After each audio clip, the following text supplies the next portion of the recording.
Welcome to Dead Man Talking. Tonight's story is another show-stopping performance by the incredible mind of James Williams, author of The Railroad Through Mad 8 Pass. As ever, please do let us know what you thought down below in the comments box. Please do like and share. It really does help build the channel and our community further. Why not hashtag TeamFEAR and DMT's Cryptid crew. And so, with that aside, let's get into tonight's story, entitled Stone Cold Killers.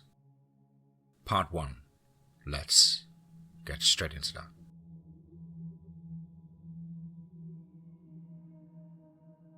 David and Marcus Schultz are what you call pickers and run a rather lucrative business simply named D&M's Treasures, though locally it was just called D&M's.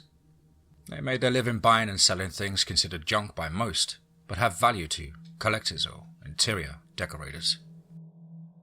They had strings of good and bad luck, but when it was good, it was really good.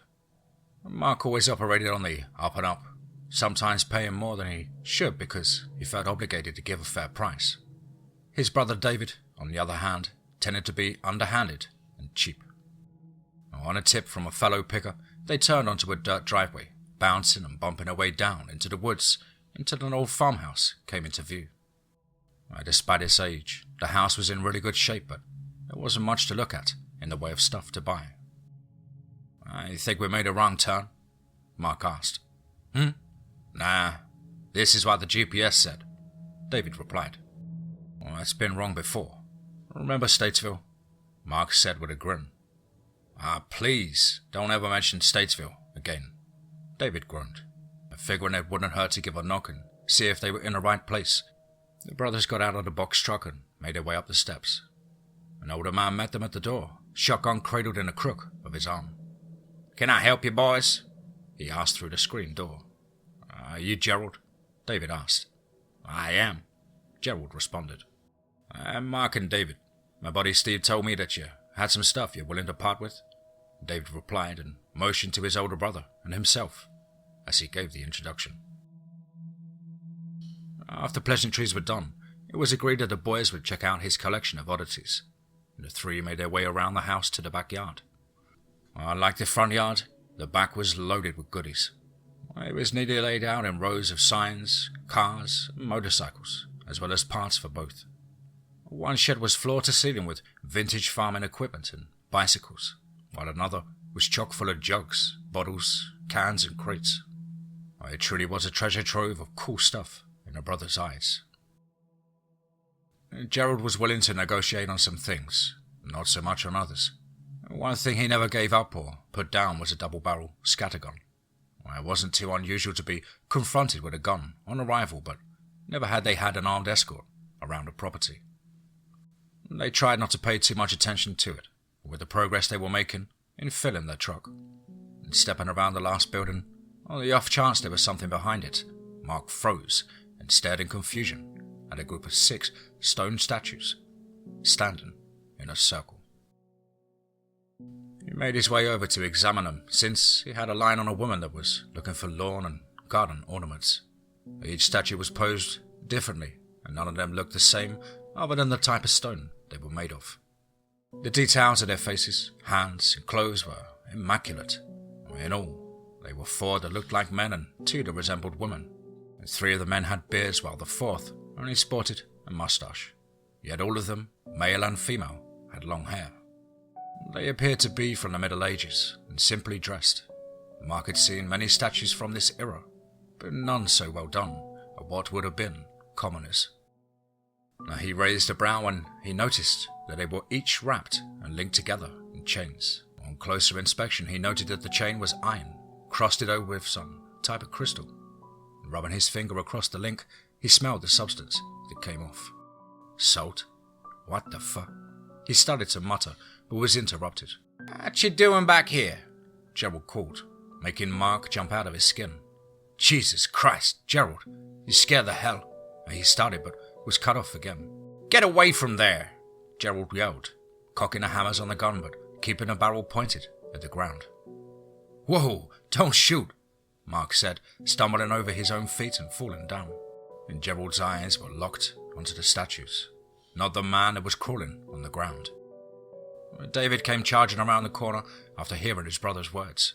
"What the hell are you doing, old man?" David yelled, only to find the muzzle of the shotgun pointed in his face. "Whoa, whoa," he said with his hands up.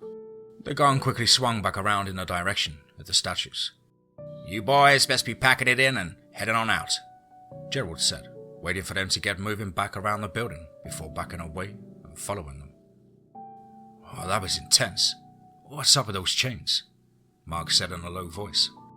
No telling with that crazy old coot," David replied. They started holding their finds back to the truck, quietly chatting about what Mark had found. "So, they're valuable?" David sneered. Maybe, but not worth getting shot over," Mark replied. David only rolled his eyes. With everything just about packed up, they got out their lists and started tallying up what they owed Gerald. "I'll write up a receipt," the old man offered. "That's not necessary," Mark replied. "I insist. Mostly for my records," Gerald said and started for the house. "Go with him. I'll make sure everything is tied down and get the truck started," David told his brother, who nodded and followed the old man inside. As soon as the door closed, David grabbed a pair of bolt cutters and a hand cart and headed back into the stacks for one last prize.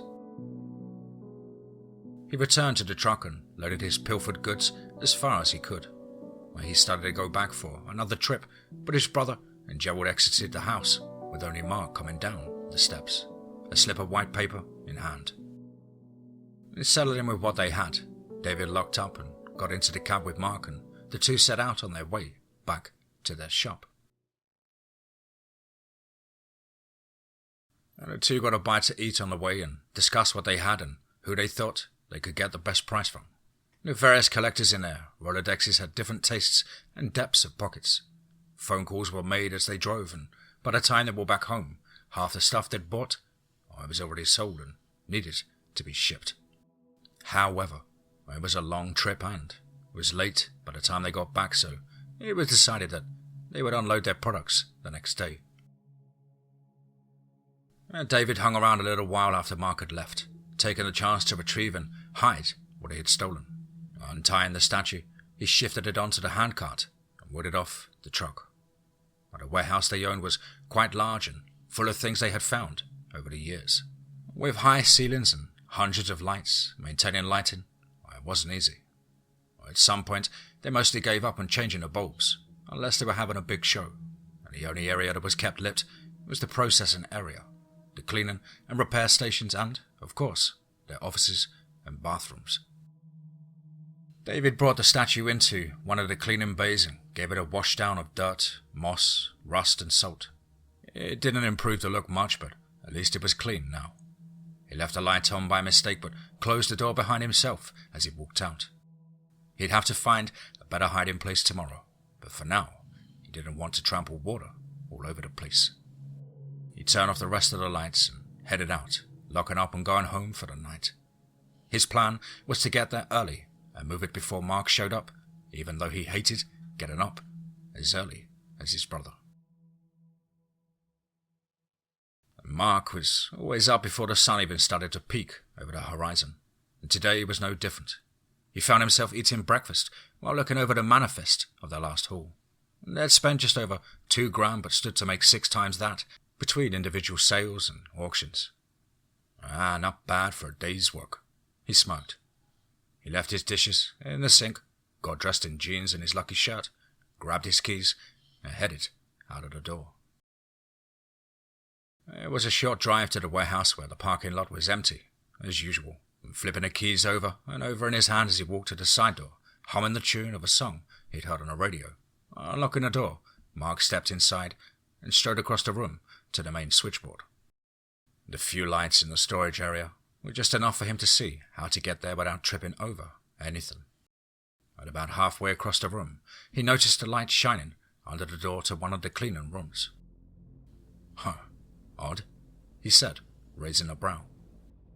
Quickly and quietly, he went to his office and retrieved his pistol from the locked drawer and then returned to the main area. If there's someone in there, you better announce yourself," he said, pointing the gun at the door. A few slow and quiet steps later, and his free hand, it was on the handle. Mark took a deep breath, turned the knob and swung the door open. He was met by a figure in the light with the hand pointing in his direction. In that split second, he thought he saw a weapon and squeezed off 2 rounds while ducking to the side. Mark didn't hear any return fire or, his ears were ringing after firing his pistol inside a giant echo chamber. He pressed a hand to the side of his head as if closing his ears would make the ringing stop. He approached the door again and the person was still standing there. It took a long moment for him to realize that the person in the room was a statue.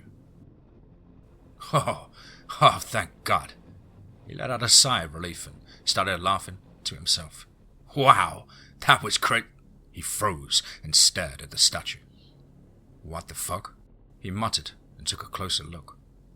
Upon realizing that this was one of the statues from Gerald's yard, Mark got on the phone to call his brother. I went straight to voicemail, and from the moment it beeped to the time the recorder ran out, he shouted a multitude of obscenities. Mixed in with the cursing was the message that David had better get his ass to the warehouse ASAP. This had to be the dumbest thing he'd ever done. And Mark, he was furious. An hour passed with no word from his brother. This gave Mark time to think about the situation. If he calls the cops, his brother goes to jail. If they returned it, one or both of them might go to jail. Either way, if word got out that David stole merchandise, they were finished in the picking community. That left them with 2 options. Sell it or just get rid of it, and Mark was not going to let his brother profit from stolen goods. Picking up a crowbar, he headed back to the cleaning room intending to bash the figure to pieces. Standing before the statue, he raised the weapon above his head. Yet, he couldn't do it. The craftsmanship was just too great for him to just destroy. For him to destroy. This is David's mess. He should be the one to clean it up, Mark thought to himself. He knew their former cop father would be disappointed that one son was a thief and the other was going to help cover it up. But he couldn't let one stupid decision destroy all that he had worked to build. So, turning to leave the room, he reached over and flipped the switch off. As soon as the room was bathed in darkness, something cold and hard grabbed him, yanking him into the room with such force that the crowbar was sent flying. His muffled screams, breaking bones and ripping flesh, would echo throughout the building, but was heard by no one. And soon the building was silent once more, except for the light pattering of blood dripping on the cement floor and clacking of stone footsteps wandering the darkness.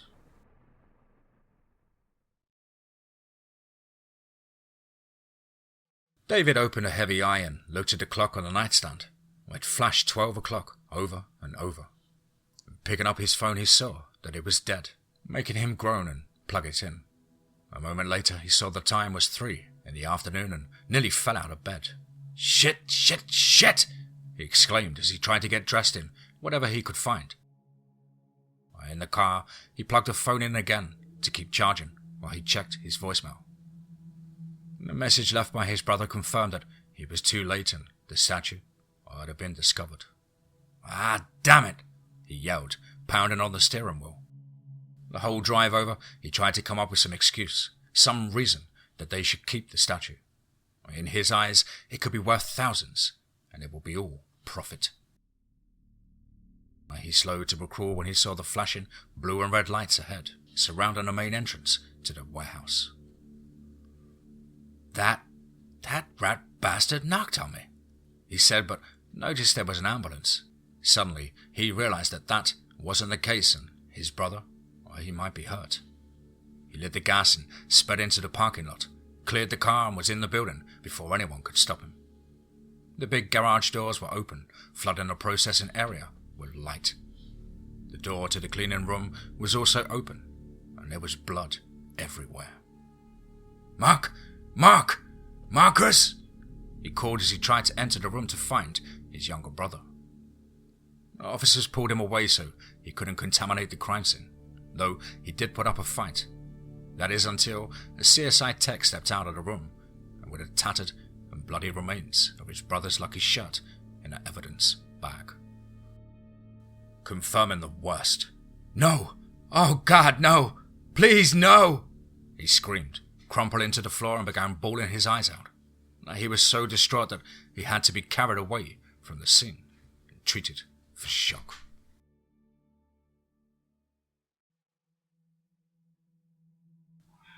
In the coming months, David was rarely without the bottle in his hand. He quit shaving and would go days without a shower. To put it lightly, he looked like hell had chewed him up and spat him out. There were days where he'd remain sober enough to follow up with the investigation, but the colder the case got, the fewer and farther between those stents got. His personal hygiene wasn't the only thing that faltered. The business that he and his brother had built was close to being seized by the bank due to non-payment on the loan he'd taken out against it without telling Mark. This only drove him to drink more, as he couldn't bring himself to go back to that place.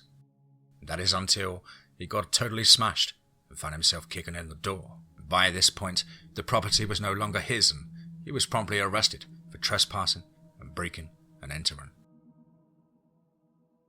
A few nights in jail sobered him up enough that he thought he remembered seeing something, or rather, not seeing something. "Hey, Sergeant Tilly, mind if I look at the crime scene photos?" he asked. "Won't do you no good, David. Plus, that's against protocol." Tilly replied. Yeah, I know. I think I remember something now. Might help y'all out in finding the son of a bitch that murdered my brother." David insisted, to which Tilly hesitantly agreed. "All right, just don't tell anyone that I let you look at the file." And the file was brought to a conference room where David was waiting with a cup of coffee and some donuts. "Thanks. I'll let you know if I find anything," he said, and waved the officer out. At first, it was hard for him to look at the pictures. Seeing the dismembered pieces of Mark's remains scattered about nearly made him lose his breakfast. For hours he combed through the evidence but couldn't figure out what was missing. Mark had fired his gun at least twice, but only one bullet was recovered from the wall in the cleaning room. The pistol was on scene but badly damaged, and so the murderer caught the other slug, but no one turned up with a gunshot wound, and only Mark's blood was found at the scene. What am I missing?" he exclaimed and slammed his fist on the marble table. Like a jolt of electricity, it hit him, and he scoured through the pictures again. In none of the photos or evidence logs was a statue mentioned. He even asked a few of the other officers and techs that were there. Not only had none of them moved it, none of them had seen it or remembered seeing it. When asked more about it, he feigned it as his own mistake and waved it off. The moment he realized the statue was gone, he figured the crazy old man must have taken it and butchered his brother to make a point. Whatever the case, he'd get his revenge. David dug the GPS they'd used on that trip out of a box of things he'd managed to keep before the property was seized, and checked to be sure the address was still in the memory. While he was in luck, and with a newly acquired pump-action shotgun in hand, he got in his car and headed out to the old man's place to confront him about what happened. It was kind of a long drive and gave him time to think about what he was doing or going to do. His initial thought was to kick in the door and shoot the old bastard on sight, but that it didn't seem right. The mixed emotions he had him debating between pushing on or turning around and going home. Remembering the pictures of Mark's body laying in pieces answered the question of what he was going to do. He was going to take Gerald apart piece by piece, just like he did Mark. And put it up to the house. It was just as he had remembered it, and he hated it. In addition to his plan was to burn the house down. Getting out of his pickup, he grabbed the shotgun and made his way up the steps. He swung the screen door open on its creaky hinges and kicked the main door. And taking one step into the house, he saw a flash of a person, the butt of a gun, blinding light with the shock of pain, and then everything went black.